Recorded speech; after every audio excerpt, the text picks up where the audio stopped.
Alors demain, Christian Blanc, le secrétaire d'État chargé du développement de la région capitale, va enfin présenter son projet sur le Grand Paris qui vous concerne au premier chef.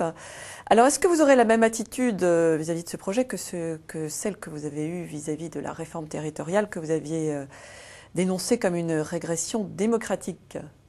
Vous partez dans les mêmes dispositions ? Ça, je crois que ce Grand Paris, c'est vraiment l'illustration la plus aboutie. Pour l'instant, c'est des régressions démocratiques, puisque c'est une sorte de mastodonte bureaucratique qui consiste à faire un grand 8 autour de la capitale, une espèce de grand schéma de transport.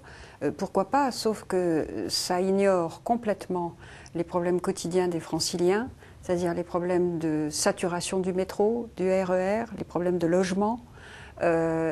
Bref, les problèmes de circulation. Et par exemple, dans mon département en Seine-Saint-Denis, il y a toute une partie du département, pas toute, pas la plaine Saint-Denis, qui est une communauté d'agglomération dirigée par Patrick Braouzek, qui, elle, va bénéficier considérablement du système, parce que tout est concentré par là, mais tout le reste du département est complètement enjambé et ignoré.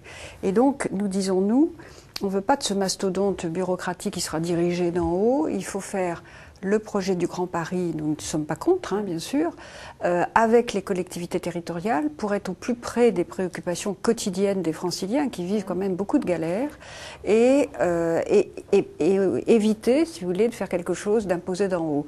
Or, dans l'état actuel des choses, même si le projet a été légèrement amélioré par les arbitrages interministériels et par son passage en commission, il reste encore beaucoup à faire. Voilà. Donc ce que vous craignez visiblement, c'est un peu une réforme à deux vitesses, c'est-à-dire avec quelques pôles d'excellence. Enfin, le but de la réforme, c'est qu'il y ait la création de 9 pôles, et puis à côté des territoires laissés pour compte. Qui seraient complètement ignorés, enjambés, avec un risque très important, c'est d'avoir en effet une accentuation des inégalités.